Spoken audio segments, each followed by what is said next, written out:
Hindi raw kailanman kikilalanin ng Pilipinas ang 2023 version ng mapa ng China na may 10-dash line sa South China Sea mula sa dating 9-dash line. Sa pahayag ng Department of Foreign Affairs, muli nilang iginiit na walang basihan sa international law ang pag-angkin ng China sa ilang teritoryo ng Pilipinas. Paglabag din daw sa 2016 Arbitral Award ang mapa. Bukod sa Pilipinas, pumalag din ang ilang bansa sa 10-dash line map ng China. Sinabi rin ng Malaysia na hindi nila kinikilala ang mapang ito. Naghain na sila ng diplomatic protest kaugnay niyan.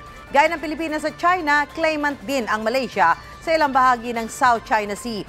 Sabi naman ng Taiwan Foreign Ministry, kahit ano pang gawin ng China, hindi raw maikakaila na isang hiwalay na bansa ang Taiwan.